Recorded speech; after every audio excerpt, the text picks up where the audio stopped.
লক্ষ লক্ষ টাকা খরচ করে মসজিদ বানানো হয়, আর সেই মসজিদে একজন ইমাম হিসাবে একজন মৌলানা বা মৌলবীকে আমরা নিযুক্তি দেই, যিনি 5 ওয়াক্ত নামাজ পড়ান এবং সকালে বাচ্চাদেরকে মক্তব শিক্ষা দান করেন, মক্তব শিক্ষা দেন। কিন্তু সেই ইমামের মাসিক বেতন যেটা, তাও ছোটকাল থেকে শুনেছি 5,000, 6,000, 7,000, আজ অবধি এর কোনো পরিবর্তন হয় নাই। অনেক সময় কোনো ইমাম সাহেব যদি এর বিরুদ্ধে প্রতিবাদ করেন, তাহলে সেই ইমাম সাহেবকে মসজিদ থেকে বিদায় করে দেওয়া হয়। আমরা চিন্তাও করি না যে একজন ইমাম সাহেবের একটি পেট আছে, একটি সংসার আছে, ছেলে মেয়ে আছে, তারাও পড়াশোনা করছে স্কুলে। আমার বাচ্চা, আমার ছেলে মেয়ে যেভাবে স্কুলে পড়াশোনা করছে, একটি মহল্লার মধ্যে 80 পরিবার, 90 পরিবার, 100 পরিবার থাকে, কিন্তু একজন ইমাম সাহেবকে মাসিক বেতন বাড়াতে গেলে তাদের বোঝা যায় পাহাড় ভেঙে পড়ে যায়।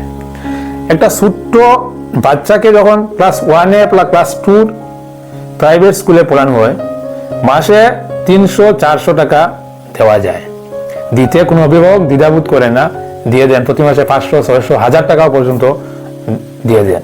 কিন্তু একজন ইমাম সাহেবকে, যে ইমাম সাহেব 5 ওয়াক্ত নামাজ পড়ান, সকালে মক্তব শিক্ষা দেন, সেই ইমাম সাহেবকে প্রতি মাসে 150 টাকা, 100 টাকা দিতেও অভিভাবকদের অনেক কষ্ট হয়। মারা গেলেও সেই ইমাম সাহেবের দরকার, আপনি বিপদে পড়লেও ইমাম সাহেবের দরকার। যে মক্তব শিক্ষা, আখিরাতের শিক্ষা, ধর্মীয় শিক্ষা, সেই শিক্ষায় শিক্ষিত করছেন আপনার ছেলে বা মেয়েকে একজন ইমাম সাহেব, কিন্তু সেই ইমাম সাহেবের বেতন বাড়াতে আমাদের অভিভাবকদের, মহল্লার সদস্যদের, মানুষদের কষ্ট হয়। এটা বোঝা উচিত।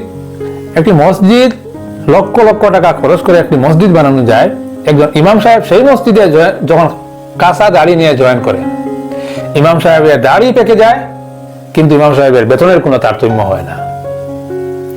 যে হারে দ্রব্যমূল্যের বৃদ্ধি হচ্ছে, আপনি একবার চিন্তা করে দেখেন, আপনি একজন ইমাম সাহেবকে যদি 6,000, 7,000, 8,000 টাকা দেন, তাহলে পার ডে আপনার ইমাম সাহেবের বেতন কত পড়ছে?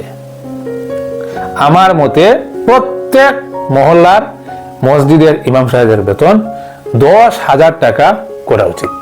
যে হারে ইমাম সাহেবরা ডিউটি করেন, নামাজের যখন টাইম হলো, তখন ইমাম সাহেব যদি আসতে একটু লেট হয়ে যায়, মানুষের মনে তখন যা আসে তা বলে, হ্যাঁ ইমাম সাহেব লেট করছেন, টাইমে পাওয়া যায় না, এই না সেই না, যা তামাত।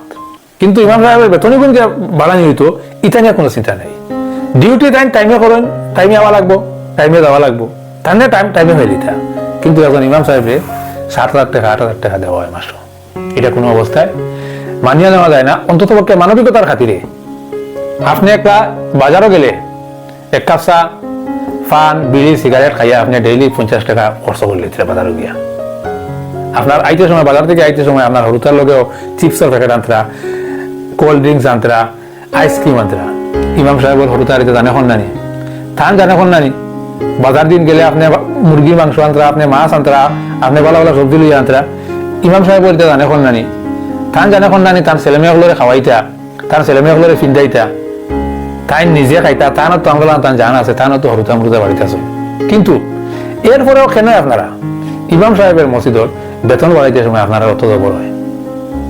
তাই প্রত্যেক মহল্লার প্রতি আমার অনুরোধ, আপনারা আমার খারাপ পাইন, বালা পাইন, এটা অনেক মসজিদ খবর লইয়া দেখছি, ইমাম সাহেবের প্রতি এটা একটা প্রতারণা করা হচ্ছে। আপনি দুনিয়া আইতে সময় আজান দেওয়া লাগে, ইমামে গিয়ে আজান দিতা, আপনি মরিয়া আনলেও ইমাম সাহেব না হইলে আপনার জনজা পড়া নিয়ন না। এরপরে আপনি মারা যাওয়ার পরে কবরস্থানে গিয়ে দোয়া করতে, দুনিয়া জীবিত থাকতে সময় আমরা ও ইমাম সাহেবের বেতন বাড়াইতে আমরা অত কষ্ট, এটা বড় চিন্তার ব্যাপার, বড় দুঃখর কথা। আমরা নিজের সব বুঝি। আপনি একবার চিন্তা লাগাইন, আপনার পার ডে, প্রতিদিন আপনার বাড়িতে আপনার কত টাকা খরচ হয়, আপনার কত টাকা খরচ হয়।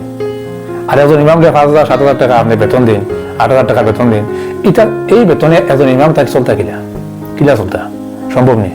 পার ডে কত টাকা টানে আমরা দিয়ে, তাই যে আমরা এখানে প্রায় 24 ঘন্টা ডিউটি করলে 5,000, তাহলে আমরা যে 8,000 টাকা দিয়ে, এটা ইমাম সাহেবের লগে একটা প্রতারণা, এটা ইমাম সাহেবের লগে একটা মানবিক প্রতারণা। যে ইমাম সাহেব ইমামতি করতে করতে খাসা দাঁড়িয়ে ইমামতি শুরু করলা, ইমামতি করতে করতে ইমাম সাহেবের দাড়ি বাকি যায়, কিন্তু ইমাম সাহেবের বেতন বাড়ে না। হরু থাকতে সময় আমরা নিতে দেখিয়েছি 5,000, 6,000 টাকা, এখনো 5,000, 6,000, 7,000। কোনো কোনো মসজিদে দেখা যায় 8,000 টাকা দেওয়া হয়। কিন্তু এটা আপনারা দয়া করে বদলাইন।